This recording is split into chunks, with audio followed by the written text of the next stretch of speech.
अस्सलाम वालेकुम, welcome to my channel Pakistani cuisine with Sumbul.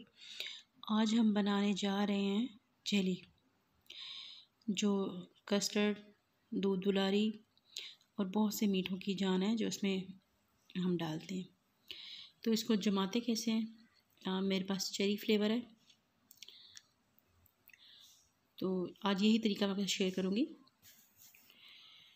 तो 2-3 मैंने यहाँ चेरीज़ रखी हुई हैं, पाइनएप्पल और एप्रिकॉट। तो बिस्मिल्लाहिर्रहमानिर्रहीम स्टार्ट करते हैं। इसके लिए मैं एक ट्रे ले ली है और 1 कप पानी है। फ्लेम हमने ऑन कर दी है और पैन में 1 कप पानी शामिल कर रही हूँ।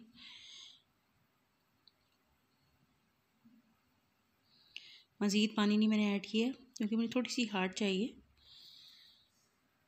देखिए पानी गर्म हो चुका है। अब मैं ये सबसे पहले चेरी फ्लेवर इसमें बनाऊँगी और एक पैक खोल के हम इस उबलते हुए पानी में इस पैक को ऐड कर देंगे और फ़ौरन से हम इसको चलाते जाएंगे जब तक ये सारी डिज़ोल्व नहीं हो जाती। बस इस तरह आपने ये चम्मच को चलाते रहना है और अच्छे से ये डिज़ोल्व हो जाए। बिल्कुल भी नहीं आपने इसको रोकना।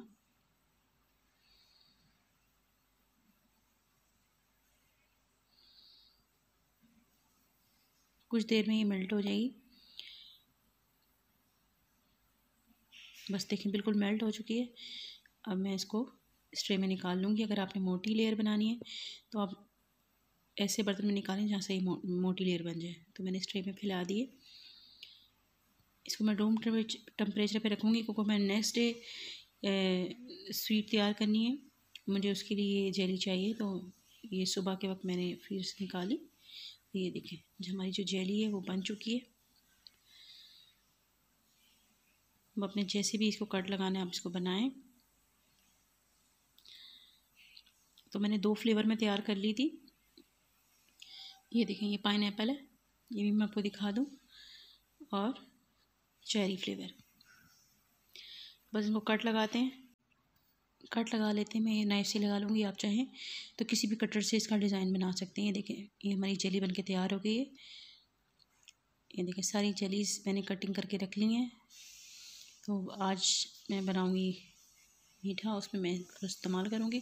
तो ये था जेली जमाने का आसान सा तरीका, चेरी और पाइनएप्पल। अगर मेरी रेसिपी आपको अच्छी लगी तो लाइक कीजिएगा, कमेंट कीजिएगा, शेयर कीजिएगा। Thanks for watching. मिलते हैं नेक्स्ट रेसिपी में।